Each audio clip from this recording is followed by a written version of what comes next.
This is the Aftermarket Radio Network. Hey everybody, Carm Capriato, Remarkable Results Radio. Good to have you here. We're at AARO, an incredible conference so far just this morning. And Alan, you were the lead-off trainer. You just nailed it. I mean, Thanks, never saw a group so engaged, wanting to participate. And that panel you had at the end, it was great. So thanks for that. I've had Alan on in the past and so enjoyed you introducing me to John DeJulius in the past. So we have some legacy going on. In fact, we were just talking about having John back on again. So great stuff. You brought with you Armen Jacjakian. And when Alan said, Carmen, you got to interview Armen, I said, okay, great. And I heard his story. Damn. What a story. From Dubai to Toronto. Yeah, to Mississauga specifically. To Mississauga specifically. And I found out that Mississauga, the town that we're in, one of the wealthiest communities, in all of Canada, maybe? Possibly, yeah. Possibly. Yeah, I'd say so. More than 16% of light-duty vehicles on the road are EV and hybrid. Is your shop ready to safely and properly service them? Get your shop trained and equipped to service hybrid and EV vehicles with NAPA Autotech's innovative EV-ready Level 1 high-voltage awareness and maintenance training. What kind of money do people make here? What would your average client? Hard to say average client. Probably in the 60 to 80,000. 60 to 80? I would say. And that's Canadian? Yeah. Wow. Average. That's 100,000 American, isn't it? The other way around. Oh. So that would be what 50 to 60? Oh, American. But that's average. Average, I would say. And if we... No, our money's worth more. Yours is less. There you go. So I think it's the other way. Yeah. So if I was making 100 and I came here, I would expect to have to make 70 based on your dollars? Well, 60 to 80 Canadian would be about 50 US. Oh. So the depreciation, about 25%. Okay. So if I buy something here for $1 Probably Canadian, 80 US. 80 it would cents cost US. me 80 US. Yeah. Yes. God. So if I came here with 80 cents, Buys you a Canadian dollar. it buys me a Canadian It dollar. buys you the Okay. louis. All right. Sorry about the economic lesson here, my friends, but Buffalo's so close to Canada. I've come here so many times as a kid and on business trips, and it's always, so what's the exchange rate? There's always, Exactly. But just to hear you talk today about hotel tire storage for tires, and to hear about the laws that you have to change back into winter tires, it's amazing. So close, but yet so far in some of the things that you do in automotive. I say that 90% of everything you were teaching today is what I hear all over the North America.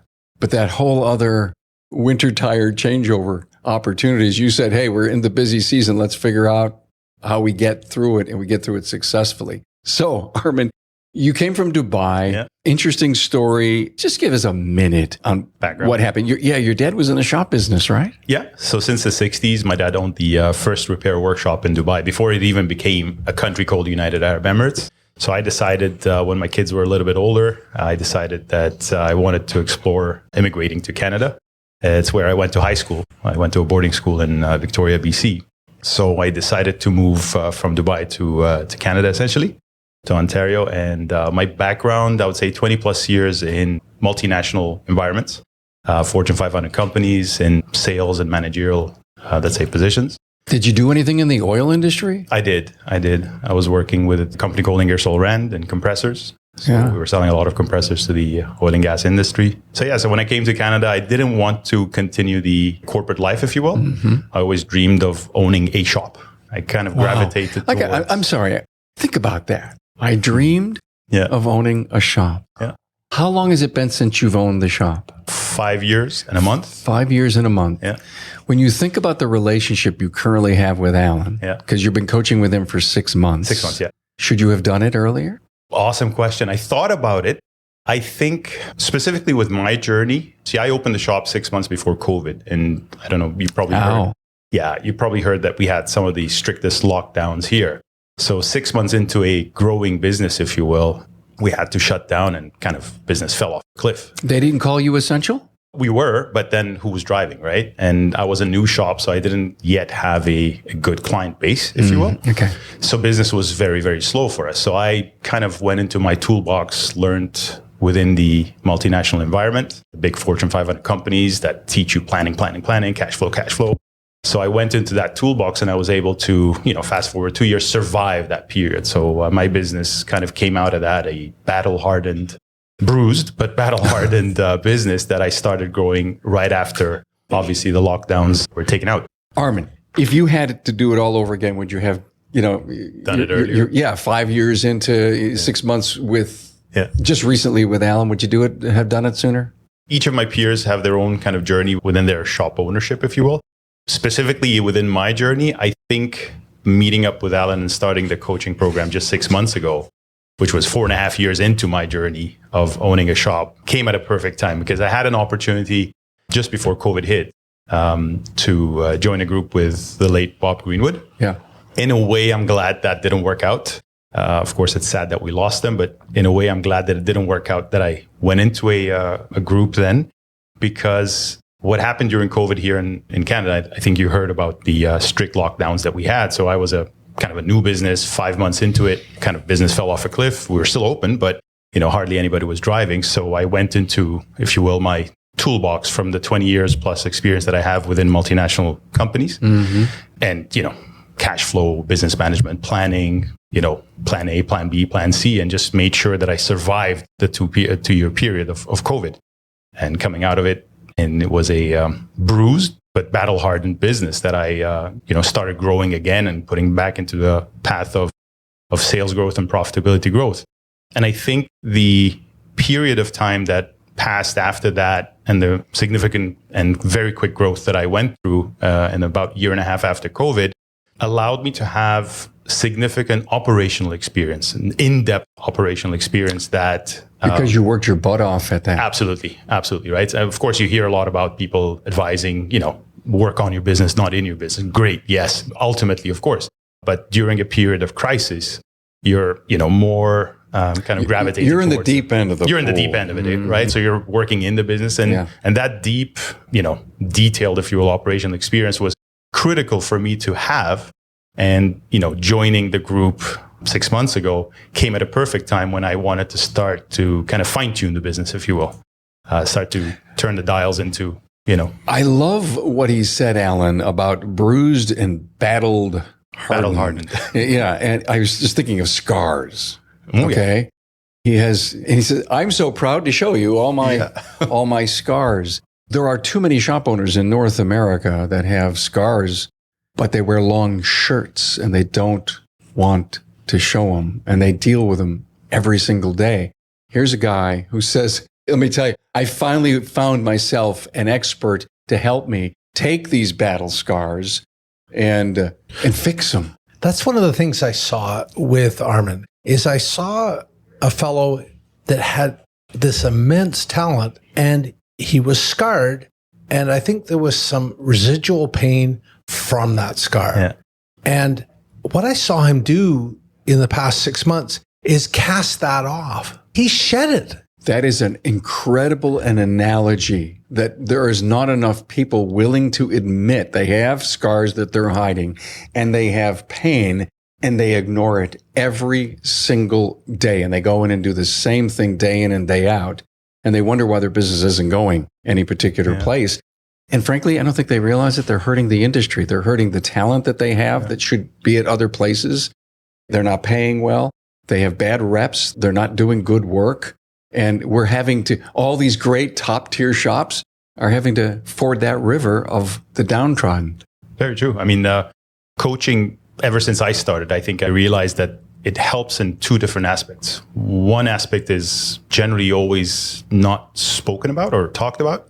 So the first aspect is the one that is always on the surface, which is the way in which coaching helps you as a business in terms of profitability growth and, making sure your business is very agile, nimble, and efficient and all that.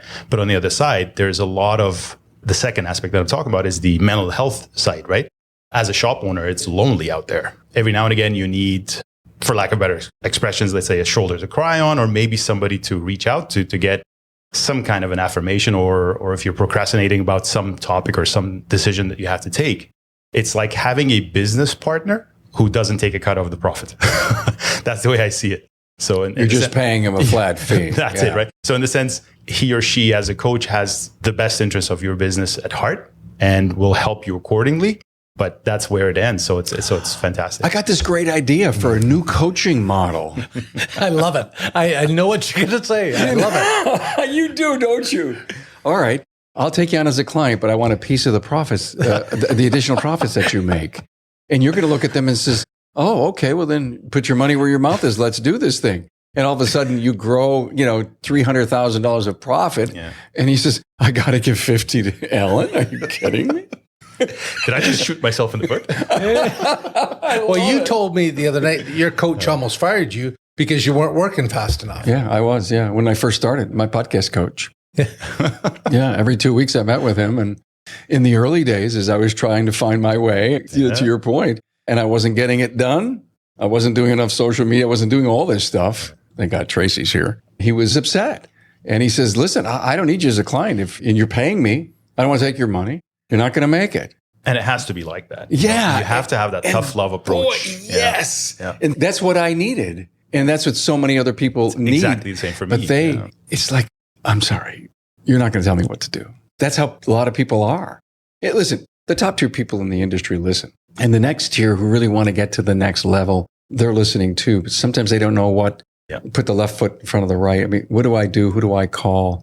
And how did you end up finding Alan? I mean, let's talk about how you found this guy. The network that I'm affiliated with, if you will, the franchise that I own, got in touch with Alan and kind of offered the introduction. So I remember the first discussion I had with Alan. In fact, Alan came to my shop as a mystery shopper once. The first time that I met him, it was like that. So he was he was kind of scrutinizing whether I'd be a good client. I came in and tried to buy some tires.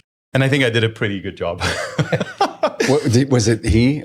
Yes, Armen? I was manning the desk. I was alone. You were? Yeah. So that's when I met him. And that's when I kind of got to know Alan. And through the network, got introduced to the kind of work that he's proposing to do with my peers in the industry. And I was skeptical, right? And I have to say it. I was like, with the kind of experience that I have, and you always give yourself a little bit of credit sometimes saying, what is he going to add to me, to my business? But then I went back to my personal, if you will, the way I am, which is I'm always open to learning. So I said, you know what? I'm not going to lose anything really. Let's get in touch and let's look into this. And the very first session I had with Alan, I upped my shop rate by $10 overnight. And I was like, wow.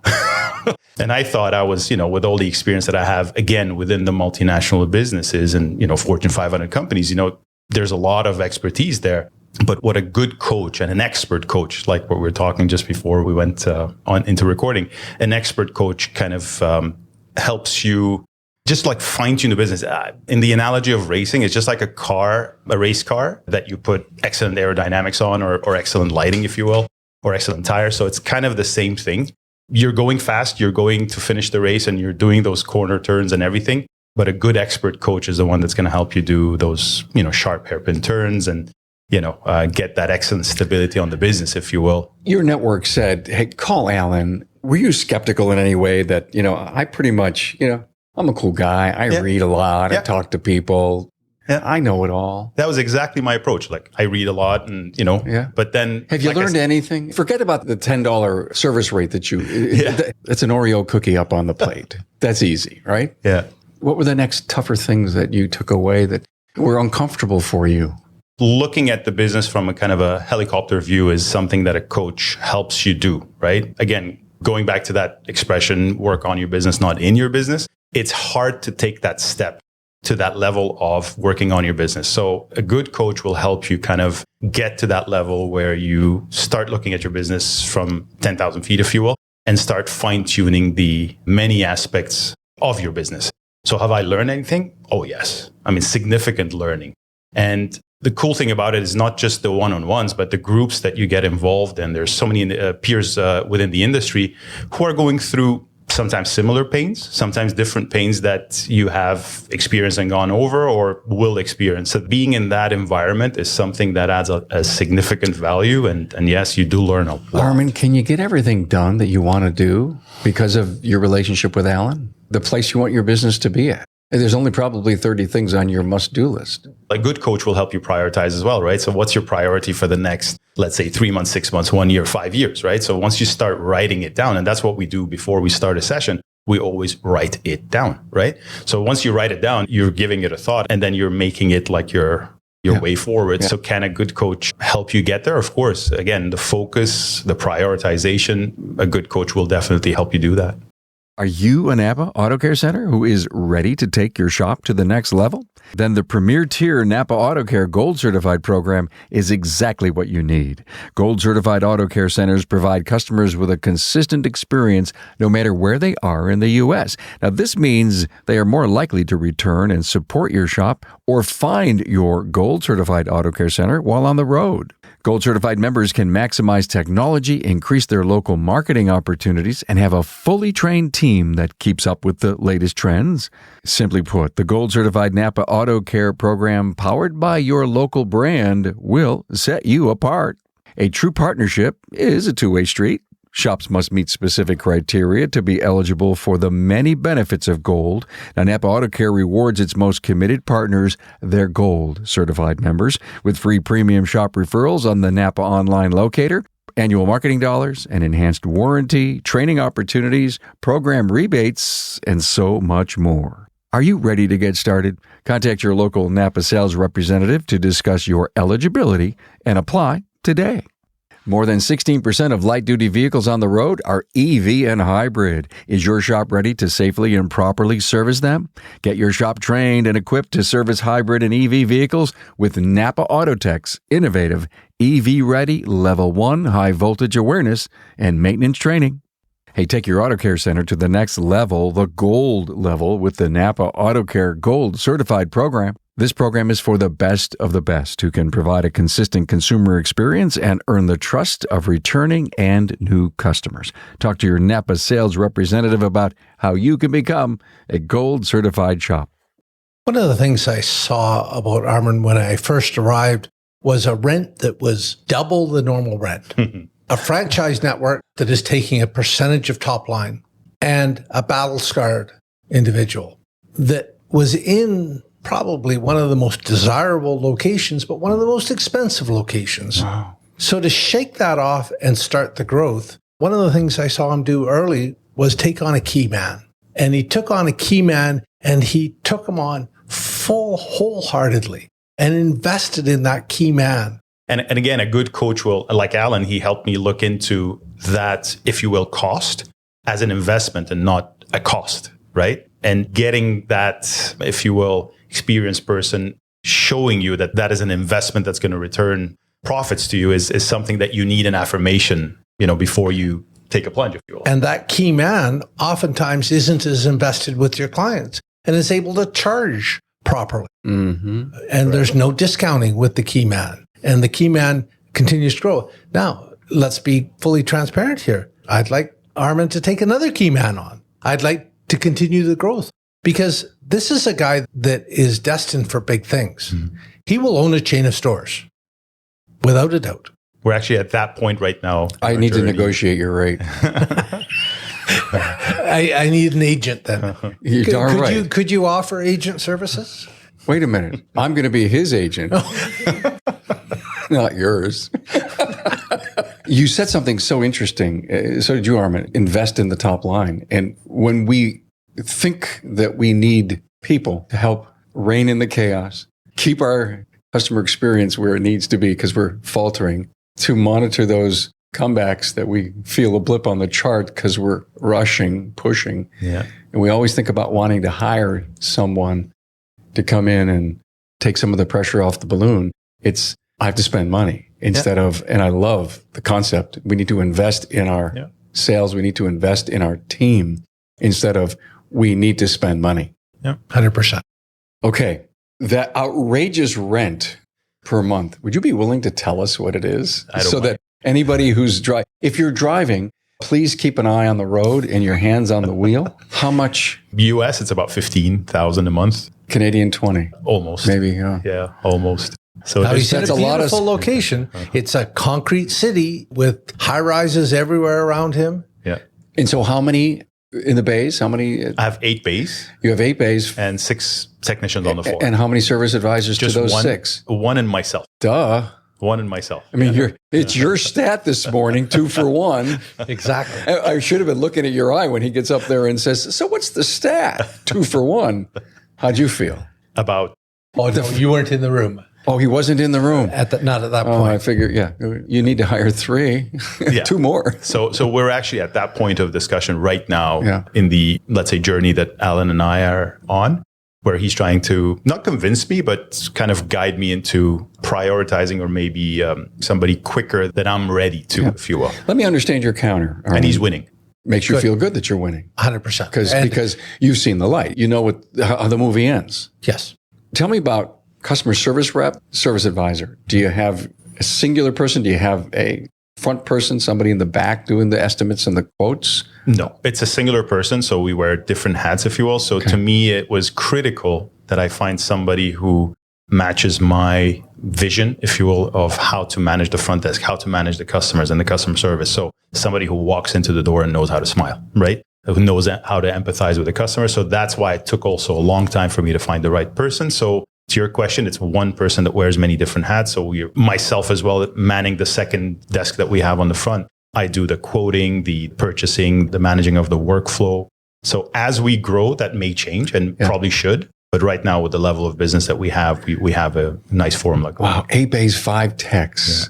Yeah. And he's just starting. Yeah. Just starting. Without a doubt, he's just starting. And this business will continue to grow. Yeah. I love that whole discussion about the guy in the back doing the quoting and just to free up the front. And it makes the business look like a duck. The duck is going like crazy underwater, but nobody sees it. Right. And it's nice and relaxed and nice and calm. We have great friends, Leanne Best and Bill Hill. They have Mighty Auto Pro in Medina, Ohio, and they're out doing some sales training in November. And they have a CSR, Skylar. She is the sweetest thing, and she is their counter. The service advisors have a little room inside the shop, completely away from Skylar. Skylar knows what she needs to do, and she manages the front of that operation to a T. Her customers love her. She's the face of the company. I think Auto Service Leadership magazine, I think she may have been recently put on the front cover of that and a great story written about her. But I see that being a trend. I mean, this is a 20,000 square foot shop, big, lots of bays, lots of people, public announcements of all the training that everybody's doing and the hours they have invested and the bonuses that they get for training hours and all the paid training that they get. I mean, really high culture, incredible operation, but they're doing it with a CSR and 2 SAs. And I think the more I hear about that as a trend, if you want the customer experience level to be as high as you can possibly make it, when you walk in, the name of the client's up on a whiteboard. And every day you walked in, we walked in just to visit the place and our name, Tracy and I's name, was on the whiteboard. That makes such a difference. We stopped and said, look, our name's on the whiteboard. Bing. Personal attention. Yeah, there it is, right there. And we weren't there to get our car work done. We were just guests. Wow. Yeah. That's how Leanne and Bill run the business, but they also given Skylar all kinds, the toy chest for the kids and all the amenities you could possibly ask for in the waiting room. No waiters, but it's there. I always tell people, if you don't have any waiters, but you still don't have the free coffee and all the water and the beautiful luxury couches to sit on, you're putting an image across. Yes. That you're just plain. Why am I here? You get somebody like Skylar who's got incredible people skills and the ability to connect with people, and people leave and say, wow, what a great experience that was. Yeah. So I don't know why we went down that hole, but it was fun. What do you see the biggest challenges, Alan, in your clients today? Great question. I think there's great challenges, but there's great opportunities. In our past discussion we just had, we talked about advisors. I think there's an opportunity to have remote advisors helping multiple stores. Yeah. I see it also happening with remote expertise. There's a group of people at this session which run a remote tech line, and it's much more than a tech line. Yeah. They tell the shops, don't ever worry about taking on any job. We're here to help. That's the one right there that you just put up. I met them. And that's the challenge because we can't hire techs anymore. Okay. But we can hire expertise and then grow our internal people. I've always been a big fan of what call centers can do in a very professional way. Not the kind of call centers that, we just, oh my God. Yeah. But real legit, if you're a multi-shop operation, I can't imagine not having a central service advisor team. But I also can imagine having a CSR. We've done episodes on this, Alan. We have a lot of and I love the fact that VoIP phone systems, number one, can get you inside anywhere, any place, anytime. Cameras. My vision is that you've got kind of like, 9/11? You ever see the call centers for 9/11? I can imagine seeing what's going on at the bays, what's going on at the counter, watching my phone. I know I've been to all kinds of training. I've got all the guides, call them scripts or guides, and I know it. I'm a people person, but I love to do people on the telephone, not people in person. And you found my niche. This is my niche. And I watch the phones. I know I got answered by the third ring. I'm looking at my counter. I'm looking at my service advisors, my CSR. And Skylar's on the front counter. Yeah. Did somebody go move a car? Did Skylar go move a car? Is Skylar talking to the customer and the phones are ringing? And what's my job? My job is one of ultimate support. And I think that could be a brand new frontier for us in our industry. Everybody wants to put these things up and say, you can buy time in my CSR, my SA call center. And I'm still a believer that I want to control it, but I want an individual that can cover my 10 stores that you're going to have someday. And this person's in our culture. They come to meetings. They're all in, but they're doing the kind of work to support an SA, sickness. And we've got all kinds of issues in life today. We have vacations. We have stuff. We say, well, I can't send my people to training because I can't afford not to have them. And I says, what happens when they go on vacation or they call in sick? 100%. The excuses. So let's figure out how to program around, not excuses, but a program around life. Yeah. It's going to happen. I mean, I have a situation like that at the shop. I hired one of my best techs. Right off the bat, he said, look, I have this situation where I can't be in the city for 2 weeks. So I'm 2 weeks on, 2 weeks off. I said, I don't see a problem with that. That's how the conversation started, and he works for me now. So he works for me 2 weeks on, 2 weeks off for reasons that are, personal to him. Mm-hmm. But I think the point you made about that flexibility, that working around life is critical, right? It's very critical for us to manage our people as people. Oh my God, here I'm, Armen. Oh my God, I'm thinking, couldn't do that. Well, wait a minute. We just schedule heavier when he's here for 2 weeks. There you go. I mean, it's not hard. It's not hard to figure this stuff out. But I'm sorry. I want steak and potatoes every day, and that's who I am. You can't have chicken. Exactly right. Forget pasta. I don't want that. Actually, I do. So I'm appreciative for you coming in and telling your story. How was your training? You're looking in the eyes of all the people. There were like maybe 50 people in the audience. Did you connect? I sure did. It was a ton of fun. The challenge for a trainer in that type of background is you don't know the people. You have to be basic enough so that it engages them. And if you go too advanced, then you lose people. So it's a real challenge, but it was a fun session. Good for you. Thank you all so much for having me here. AARO, the Automotive Aftermarket Retailers of Ontario.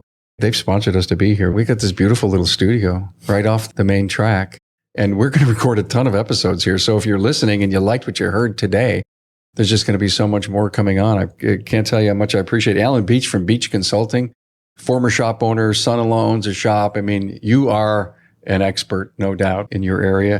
And Armen Jacjakian. And what's the name of your shop? Speedy Auto Service. Speedy Auto Service in Mississauga. Mississauga. There's two in Mississauga, so the one I have is Mississauga West. And how many in the franchise? There's 60 plus, I believe, across Canada. Is that right? Yeah. What prompted you to want to take on a franchise? Good question. So when I was researching whether I go independent or franchise, one of the themes that I kind of always found with the people that I used to speak to was always that flag or brand will give that level of confidence to the customer who wants to try you out for the first time. And it's very much true. At the same time, when I was, like in my situation, I was new to the country, not just the city. So I did not have a social, if you will, base.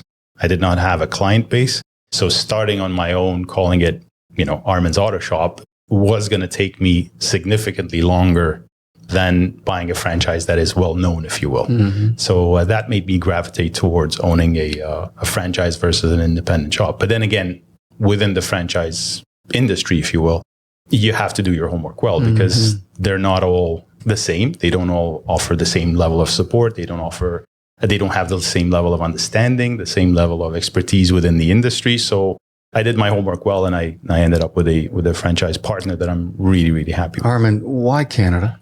Oh, good question.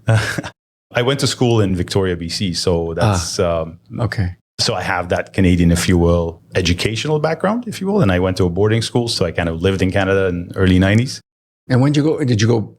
I went back to Dubai. You went back to Dubai. Yeah, okay. Yeah. So I think that's primarily the reason why. And my own community, our Armenian community, is pretty prominent in Toronto. So I kind of gravitated towards being. Oh, perfect. Yeah. Is there a lot of Armenians here in Mississauga? In Toronto, though. Are you pulling them in? Are they discovering you? They are. They are. Good I'm a little bit further away from my community base, if you will, as a shop. But yes, they are discovering. Cool. This was great. And if I could give you one hidden gem. Yeah. Armen also has another business. He's got a restaurant. If you want to come, that's easy. If you want to come and have the best Armenian food that you have ever had, the name of the restaurant is? Lavash Restaurant. Lavash. Yeah. You know, you have to come back one day. With pleasure. On my show. Or maybe I have to come here, eat and record. Yes. And bring some food. Yes. There we go. And here's the question. Compare the processes, the systems of the restaurant, people, the sales of your two very difficult businesses. Yeah. I don't think the restaurant business is easy. No, it's got its own challenges. Yeah. Obviously. So it's, But the output is so sweet, though. All right. Yeah, it's a whole lot tastier than getting your car It can rival fixed. pasta. All right. Rival. I didn't say beat it, but rival. This is great. Thanks so much for being here, guys. Thank you so much for having us. Thanks for being on board to listen and learn from the premier automotive aftermarket podcast. Until next time.